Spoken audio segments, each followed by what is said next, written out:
প্রচারে গিয়ে ফের মেজাজ হারালেন তৃণমূল প্রার্থী শতাব্দী রায়। বুধবার সকালে দুবরাজপুর ব্লকের হেতমপুর পঞ্চায়েত এলাকা থেকে নির্বাচনী প্রচার শুরু করেন বীরভূম লোকসভা কেন্দ্রের তৃণমূলের প্রার্থী শতাব্দী রায়। এরপর বালিজুড়ি পঞ্চায়েতের মঙ্গলপুরে খাগেশ্বর শিব মন্দিরে পুজো দেওয়ার পর স্থানীয় মানুষের প্রশ্নের মেজাজ হারালেন তৃণমূল প্রার্থী।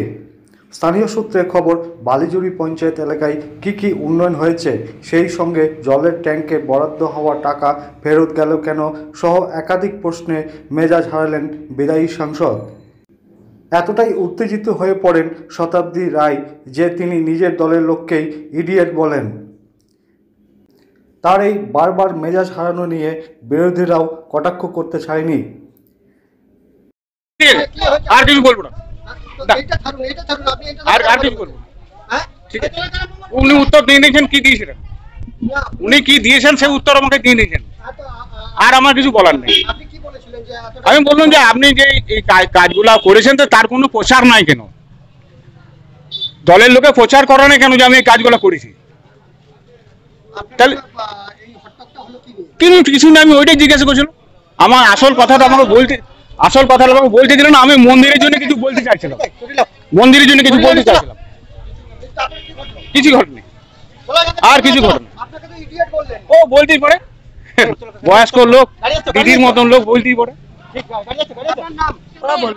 উনি বলছেন যে ট্যাঙ্কের টাকা দিচ্ছিল রাতের অন্ধকারে টাকা ফেরত নিয়ে গেছে। এটা তো হয় না, এটা তো ব্যাংক টু ব্যাংক ট্রান্সফার হয়, এটা কি আর ক্যাশ টাকা ফেরত নিয়ে যাওয়া? সেজন্য আমি বললাম আপনি ভুল কথা কেন বলছেন।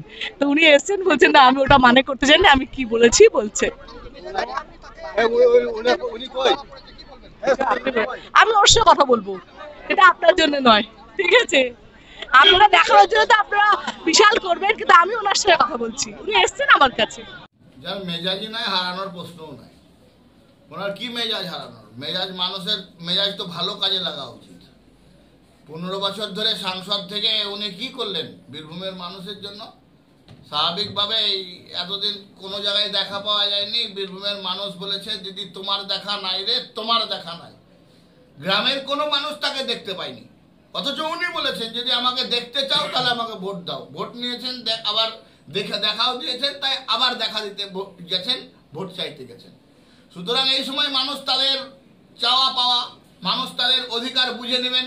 এই যদি কেউ বলে সে তৃণমূল কংগ্রেসের যারা কর্মী, তার প্রান্তিক কর্মী, তারাও তো মানুষ। তো মানুষ তাদের অধিকার সম্বন্ধে যদি কেউ প্রশ্ন করে, তাতে যদি কেউ মেজাজ হারান, তো তার মেজাজটা কীরকম সেটা নিয়েই আমাদের কোশ্চেন থাকছে।